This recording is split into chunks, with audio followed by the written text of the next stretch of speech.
Welcome back to yet another episode of the Laughing Matter podcast. Straight to it, we have two guests with us today. We have Rachael and Chris. Chris. Yeah. Rachael and Chris have been going out for quite some time, and I'm just gonna let them do their thing. No, you have to give context. So maybe the context is Rachael is at work, Chris is a stay-at-home boyfriend, and Rachael needs to go for a work trip. Why does he need to be a stay-at-home For this kid to work, he needs to be a stay-at-home boyfriend. Yeah. Okay, You're in the house. Chris is in the house. he works from home. Yes, he works from home. He works from home. Yeah, nice save. Yeah. No offense to all those people who work from home. Not still a stay-at-home. No offense to the stay-at-home boyfriend. Yeah, so Your job is very important. Rachael is going to call Chris Men used to hunt. and give him this information.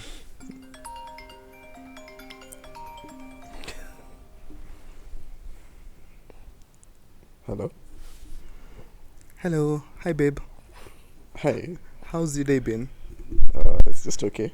Yeah, I wanted to inform you something just happened at work, and our boss has decided that we're going for vacation. Vacation. It's a work trip, so we have a work trip this weekend, and I need you to pack a few clothes for me. An overnight trip. It's over the weekend, so tonight, How many Friday, days? Saturday, we'll be back on Sunday evening. Okay. You said with your boss. It's for the whole team. Yeah, so our boss just organized it. It just came up, so I'm sorry I'm stringing this up to you this late. Yeah, so I need a favor. What's the name of your boss again? Mr. Musakulu. I thought it was the other guy. He was fired, unfortunately. Yeah, so Musakulu took over, and How many bosses have you been having? It's just one boss. Okay. I only have one boss. Yeah, they keep changing, but it's just one boss. I don't have many bosses. You keep telling me you're going for meetings with your boss. One time. It's work meeting, so what's the problem? Okay. So Don't be insecure, babe. Okay. So tell me Yeah. what you need. So I need you to pack for me a few clothes, since this has just come up. Just go to my closet, and I need my red short dress, Why do you need a short dress? because I don't have a long dress. Okay. What Yeah. else? So the red short dress, I'll have that for dinner today. And then pack for me a black thong. You know the one you like. And then just pick any. Hello? Hello. Hello? I can't hear you. I Hello? think there's no network where I am. So What did you say? I said thong. Black thong. Oh, what? A black thong. For the what red do you dress. What do you need a thong for? It's comfortable, babe. Have you ever worn one? You wouldn't know. It is comfortable. Then maybe blue jeans and a white t-shirt. Okay, That's it. Just that. Just that. For 3 days. It's, 2 nights. Okay. Do you think I need anything else? I would suggest you come, we discuss this. No, we don't need to discuss this. I just need you to pack for me my stuff. We'll come pick them, and then I go for my trip. Who wants to see you in a thong? Why do you need a thong? It's for me. I'm comfortable in a thong. You don't complain when I wait for you. You tell me you don't need to wear anything when you're with me. True, and that's why I need to cover up for the trip. That's why I need a thong. I'm covering up. What's the name of your boss again? Mr. Omsakulu. I'm not comfortable with this. Do you want me to get fired? I don't like it at all. Do you want me to get fired? I'll Who's check going to on pay you. the bills? I've been paying the bills for the last 3 months. Do you want me to get fired? This is work, babe. Okay. So just pack what I've told you to pack, then we'll discuss this when I'm back. I think it's over. Oh, over Rachael, as in we need to leave for this trip. over as in you've packed my things, or what do you mean over? I think this call is over. Let's No. come we discuss. Just okay, we'll discuss it, but just make sure you've packed everything. Thanks. Bye. Okay. Catch them in, I don't know, maybe the next episode. Or Yeah, find out what find out what happens. happened. Find out Yeah. what happens What next. color of undergarments are being packed? But would you accept that discussion Ah. with your baby if it's an actual thing? No. I think the thong bit went a bit too far. Yeah, so I was wondering, Yeah. like, wait. I know already the short red dress was already going too far. You didn't hear how Chris reacted to the short red dress? I had. Oh. Yeah. But I think Chris once, was being once told stop being insecure. Yeah, is it just honestly, insecurity? if your baby is telling you to help her pack lingerie, anything that's sexual for a work trip, You bet Those your are ass red I'm- flags. You bet your ass I'm going on that trip. Oh, Yeah, you didn't even ask where the trip was. oh, I assumed it was not going to happen. We'll see what will happen next. Yeah. oh, dead. Okay. So, straight into it. But before we go straight into it, rap turns 50.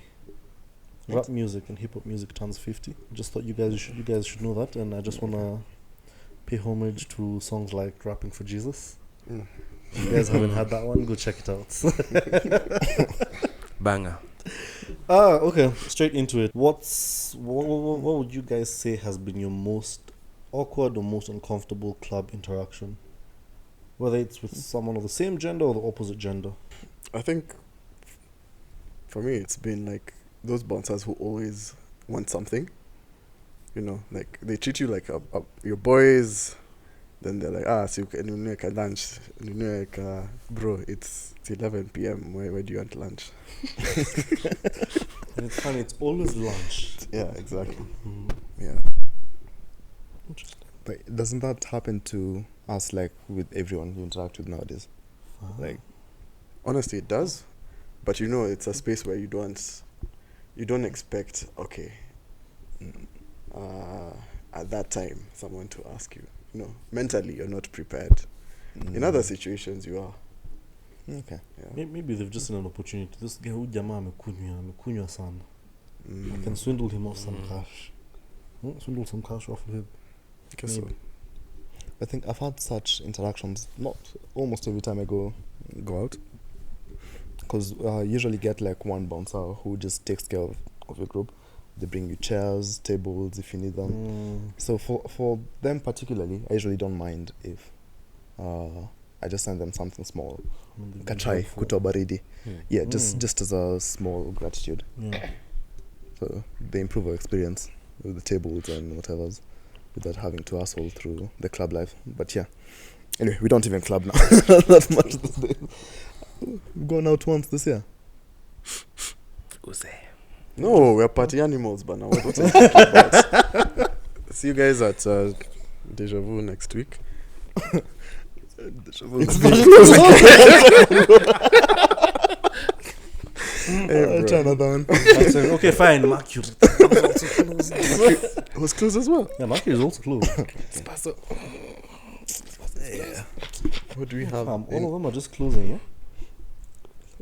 Where to go now? Hey, English. Quiver Kilimani. Blue Lagoon. Is it Blue Martini? Blue Martini. Yeah, Blue Martini is nice. Okay. Blue Martini. I'm a Kettle House. Yeah. I think Kettle House, the problem is just that the parking situation and then how it gets full quickly. That's what you end up. And the rain. Why are you was- driving? Why are you driving and you're going to indulge? Yeah, you can go out and not necessarily drink. Designated Do you do drivers. that? Yeah. Okay. Been doing that like the past month or so now. All right. Oh, sorry. Yeah, remember? Yeah. Have I had any awkward interaction? Yes, and Karigo was there. So Was there's this event we went for Gondwana. It was the first time we'd gone for Gondwana, and so almost everyone in Gondwana is on drugs. Oh, wow. Okay. Yes, they're on painkillers. Yeah, painkillers, because it's so late the feet are hurting. Yeah.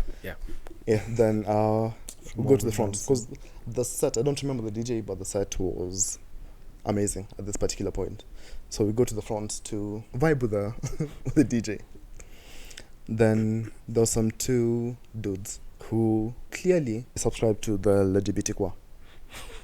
Scene 2. Let a Gilbis quarter to cut him back. Sorry. Yeah, so there are two dudes who subscribe to the LGBTQ. And it was clear, you could see that they were gay. Yeah, and they were dancing, and there's another guy who was part of us dancing with them. And it's okay. We also joined them with the dance until they started trying to grind on us. And they're like, hold up. Us. Let's say us for now. Yeah. Like, Not hold up. US, Yeah. but also AWS. We're okay with dancing in the same space, but we're not part of this. We don't subscribe to it, so we're not comfortable with that.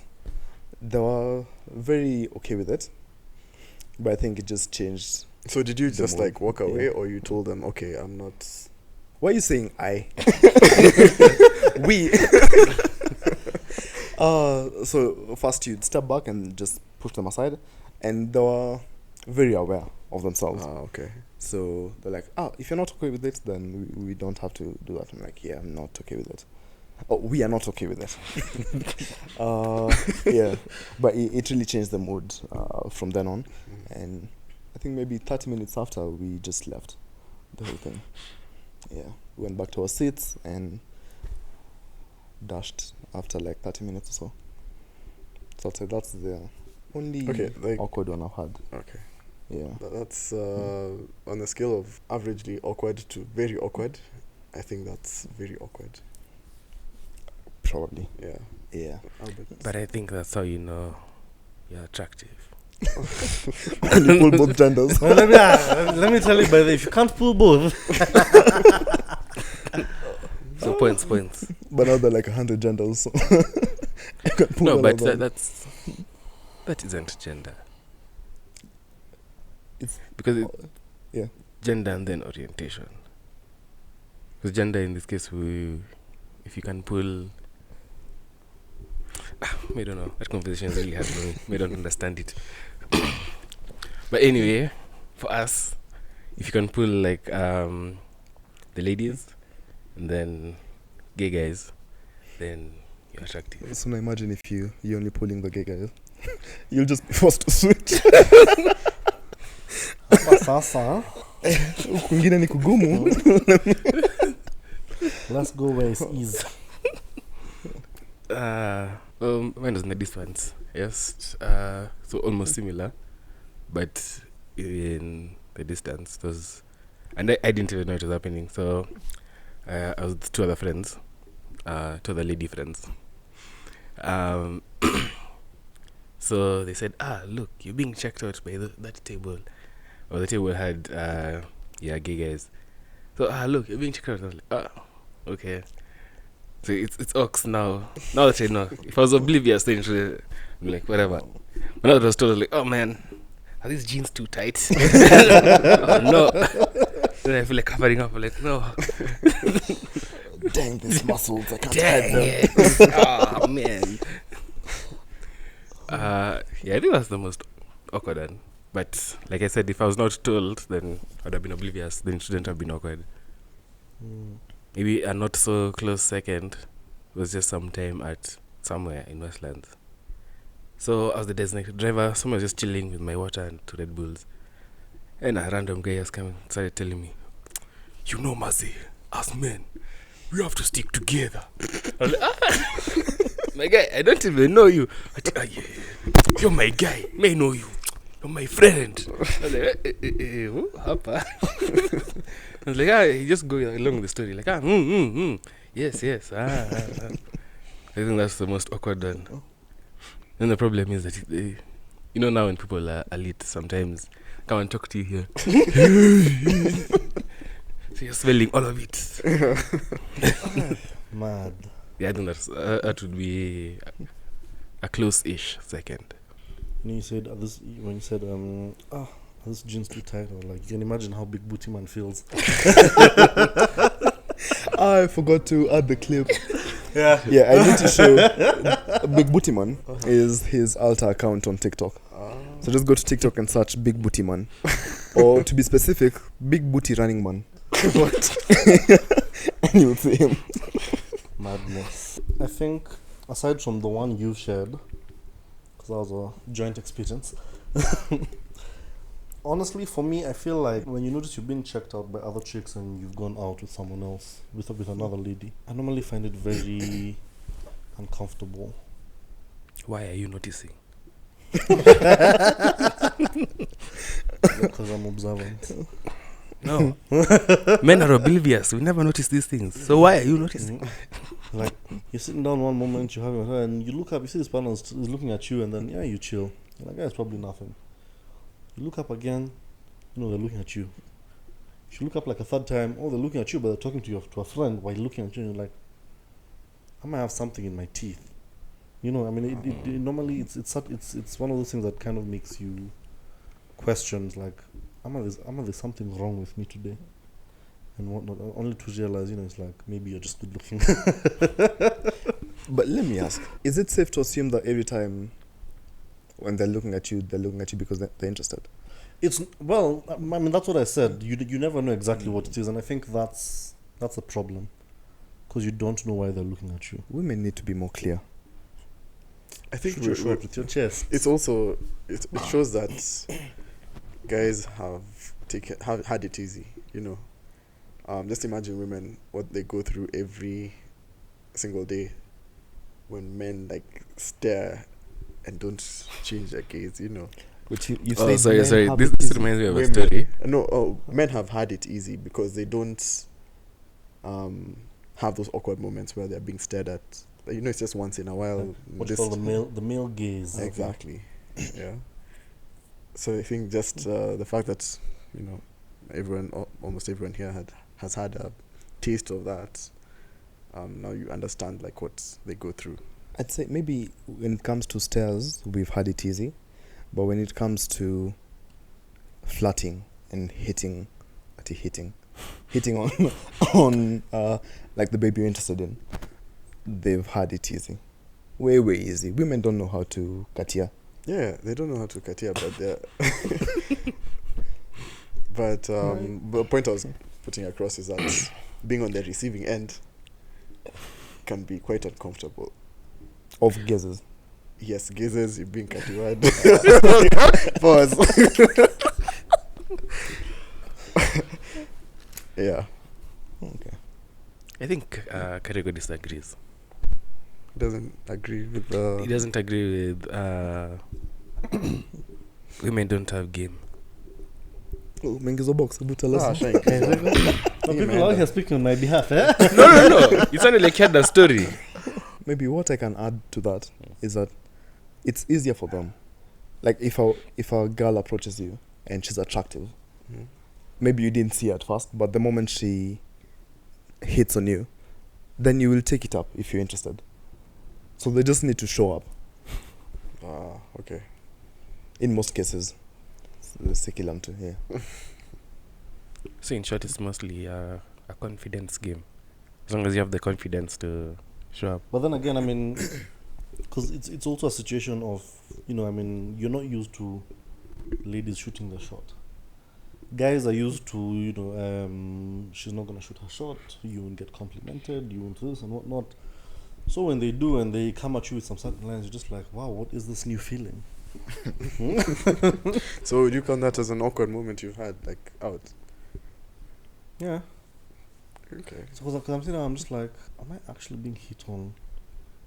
Out in the club and whatever. I'm just like, this feels weird. Were you uncomfortable or happy? No, I was okay. I was feeling uncomfortable. It was more of a happy whatever, but then it's a new feeling, and you're not so sure exactly how you feel until you process and you assess that situation. You're like, that was actually kind of nice. Yeah. You processed it in how long? Like a second. Moving on swiftly. Yeah, but then again, liquid courage. Like when you're saying that guy who came up to you and whatever. Why is it that when people drink, they become so courageous? That's the time your boy who's Unhinged. always sitting down, is like, why are you gay? And they come up to you like, my guy, I love you. I love you guys. Yeah, I've also had like someone approach me and be like, compliment the lady I'm with. Like, hey, bro. Hey, umeweza. It's a mad confidence. I don't know where it comes Like from. someone I don't know, I've never seen him in Stranger, my life. complete Yeah. stranger. Like, you, hapo umeweza. Gotea's you is all over your How do you feel after that interaction? You feel good, but like, I don't know. Recognize. Recognize. Game recognized game. Huh? Oh, given that we are on the Ugandan topic, the Ugandan whatever presenter for why are you gay Okay. and awkward interactions in clubs and whatnot. Let's just move to another question. Are straight men becoming gayer? What does that even mean? Maybe you can start. You're straight. Are you gay? It means men used to go to war. Men used to go to war. But now they're out here wanting all of the, nice soft life treatment. and Getting whatnot. grinded in clubs. Getting hit on in clubs, getting whatnot and etc. So, what do you guys think? Do you think or do you feel like straight men are becoming gayer? Gayer might not necessarily So you're be the saying, term, like- but is it more of like a straight man becoming Softer. softer or a bit too feminine or Losing their more feminine? masculinity. Yeah. Okay. I wouldn't know. I have too much white on Resident truck noise, guys. For those who want donations, I'm open to giving some. It's too much. Be so specific.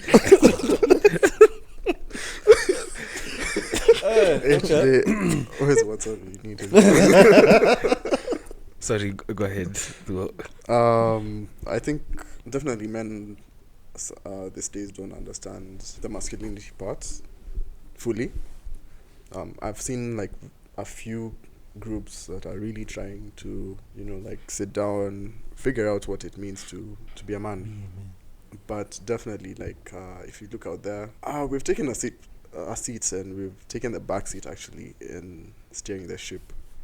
And I think most guys right now in the societies that we live in are enjoying the perks of quote unquote baby girl treatment. So that's my take on it. Maybe just to ask you to elaborate on this thing of masculinity. How do you define masculinity when you say that we are losing quote unquote masculinity? What qualities are this that you're terming as masculinity and driving the ship? Okay, the first quality or attribute I'd say is being providers and protecting the people who are around us. Yeah, those two attributes are being lost by men in society these days.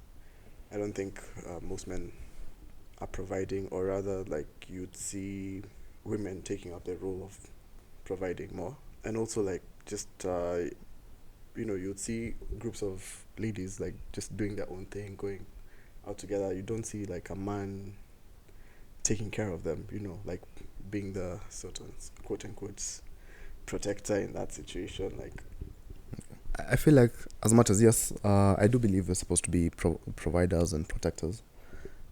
Do you think that role was well defined back in the day when we all had our distinct roles? Like the women would stay back in the house to cook, take care of the home, and as the man, you're going out to hunt and actually look for the food that you bring back to the home. So as the provider, like, I know women were mostly gatherers and men were the hunters. So you'd have to literally go out of your house to go and hunt and bring the food back. And later on in life, now moving past the hunters and gatherers situation, before, is it contraception? Sanitary, before the invention of such sanitary pads and stuff, women would be forced to stay back at home simply because they were not able to go and fetch because of the stigma around menstruation and the blood.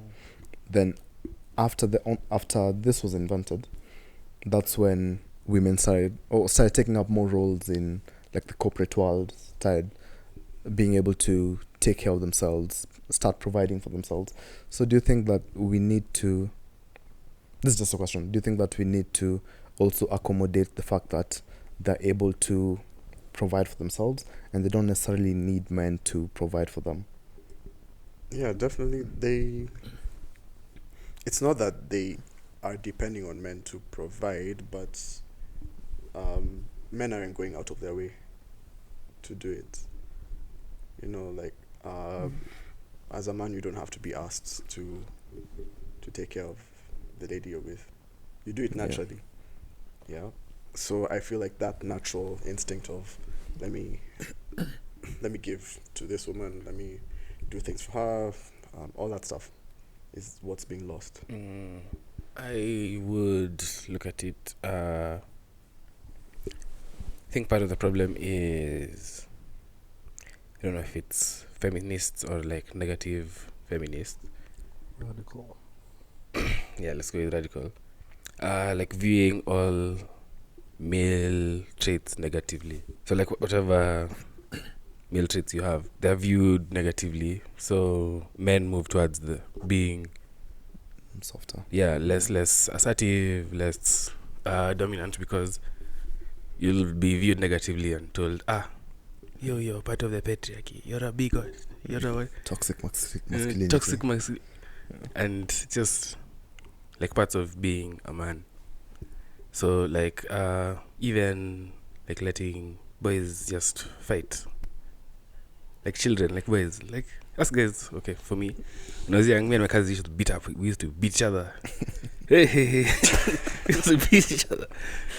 I mean, you're still friends. Yeah. No, we're fine. But you see, I feel like now young boys can't go through that because you'll be told, you're being toxic. But it's not like we're doing it in a bad way. It's just that sometimes boys need to let go of the energy. It's not exactly bad energy. You're just being boys. Aren't you trying to like perpetuate that phrase of boys will be boys or men will be men? So even if they do like the most heinous thing. No. I'm not saying you do heinous things. I'm saying there's some traits that are predominantly like for men and boys.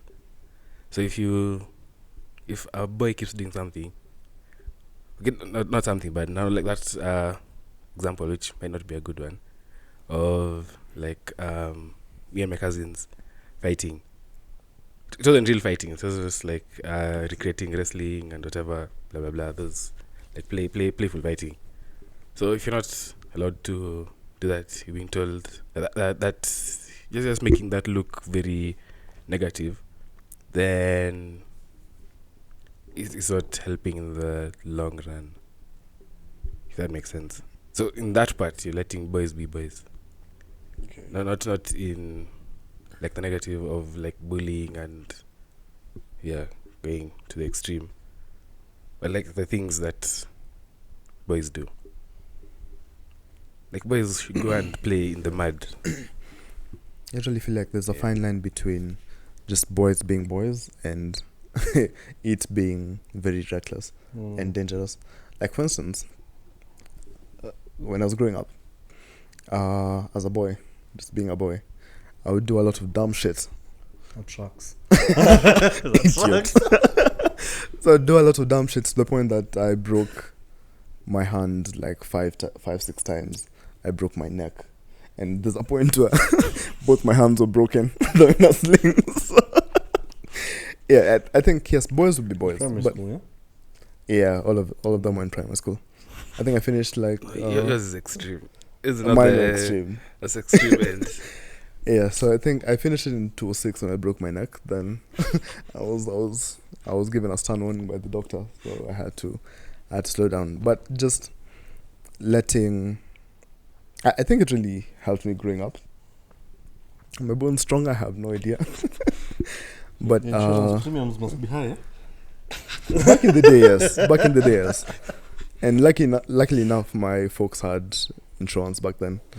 Because now imagining now you can understand why a parent would not want you to would suppress such things from you, because economics. There are a lot of things that will go into it.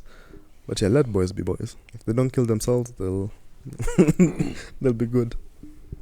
Yeah, it also reminds me of from Peter Pan. So, like in Peter Pan, the Lost Boys were Lost Boys because boys are usually dumb. So they would fall out of their prams. There's something, the baby beds. And that's when Peter Pan would take them to Neverland. And girls aren't stupid, so they wouldn't become Lost Boys. Because they're too clever for that. So yeah, you need to let boys be dumb. Okay. That's the way they grow up. I feel like in the there are two different aspects or like places in society where that can be viewed. Uptown places and also in shags. In shags, once you start saying let boys be boys, you'll always find they become violent. Like there's no regulation of there's no what is it? They don't regulate how much stupidity goes on. I feel like in this particular scenario, you're taking an extreme and equating that to the whole mass. Because yes, there are few rowdy people who will always show up, but I feel like the majority, you don't get to hear about them because the extremes are usually the loudest. Okay. So like the noisy rowdy people are the ones that you'll hear about and see, but the more reserved chill guys will just be living life and you won't know that they exist. So I don't really believe that if you just let them be, they're going to be rowdy. That's just the extremes that we get to. So how do you prevent the extremes? I don't think there's a way to prevent extremes in anything, because everything in life normalizes. Okay. So you'll always have extremes. If everyone becomes the same, there'll always be an extreme of someone who's slightly different from the mean. Plus, I think we have a tendency to just use one negative narrative to then dictate that's how it is through and through. You know, like when you spoke about toxic masculinity against masculinity, you might find 90% of the things that are being termed as toxic masculinity is just masculinity. But simply because somebody doesn't like this aspect of it or they view that aspect as negative, then they create this narrative where it's toxic. And then that just becomes a narrative across board. It's the same with feminism. Just because you don't like, one particular aspect about it, and you're like, no, that's radical. And you start viewing the whole thing as radical, whatever. Okay, what was the original question? Are straight men becoming gayer?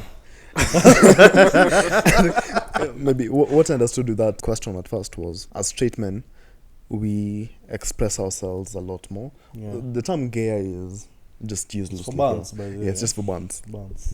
But say, you'd find you find men telling each other, "I love you, bro."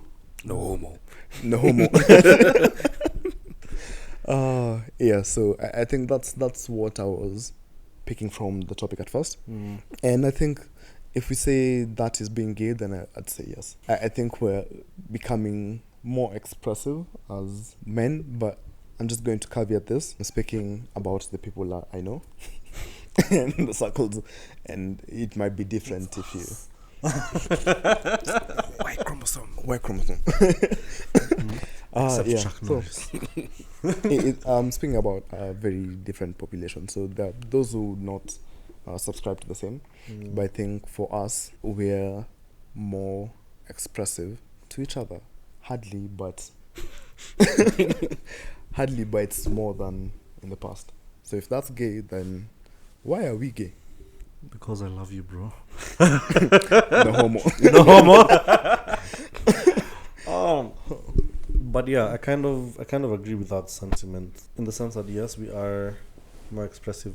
Like even with, let me even use my younger brother for example. So he has this thing where if he tells me good night, I'm not allowed to tell him good night back. And if I tell him good night, he's not allowed to tell me good night. So if I tell him good night, he's like, kesho bro. And vice versa. So the few times he sleeps up, he's like, no, I failed. Oh my days, I failed. But it's a funny it's a funny interaction because I mean for us we understand it in the sense that the moment I tell you Kesho bro, I mean like you know I care for you, you know I love you. I don't need to tell it to you to your face or whatever, but you just know. You know, I would go through hell and back just to make sure you're okay and whatnot. So I think we do it in very interesting ways for jokes like I've described. But even then, also just coming and telling our friends, you know, when we're going through tough times and whatnot. I feel like this generation of men is more expressive compared to the likes of those of us with like older brothers or older siblings, older cousins, or even our uncles. Sometimes you go ahead and you talk about some of the challenges you're experiencing to that older generation, and they look at you like, what the hell is going on? Why are you coming to me? It's like keep these things to yourself, you know. So I mean, it's funny to see how each age group tends to express themselves, because even them, in as much as they're not as expressive as we are, they still have a way that they show it. It might not be, we might not think it's the healthiest, because we now know that it's important to express how you're feeling or whatever you're going through and whatnot. But yeah, the answer for me is also yes. Straight men are becoming gayer, to say the least, and keep it up. Keep it up. Don't keep it up. Albert is like the Kenyan Andrew Tate, clearly. Yes. No. No, but yeah. I feel like from what you've said, where men are becoming more expressive, I don't think this is where Rachel, our feminist, would come in and say that's toxic masculinity. The fact that you're told good night and you can't say good night back. Okay, sure. I'm like, yeah, it's toxic because why can't you tell your bro good night? So I think that there are a lot of extremes when it comes to this story of toxic masculinity, and it works. As much as we're saying we're more expressive, I don't think we just randomly hit each other up to talk about how we're feeling. It happens occasionally. It's not forced, but when it happens, it's genuine. I might be going through something, and I won't talk about it immediately. But when I'm comfortable to tell the guys, we'll talk about it. Not the way you expect it as a girl seeing us talking about it, and you might think it's toxic. But it works for us. We don't have to sort our issues or deal with our stuff the way you do for it to be normal or to be considered good. So, yeah, let boys be boys. Word. Yeah. Pondered and I think imetosha. Yeah. Okay. Yeah, this has been the Laughing Matter podcast. It's been me, Karigo, Willis? Kelly. And Thor. and we will catch you guys in the next one.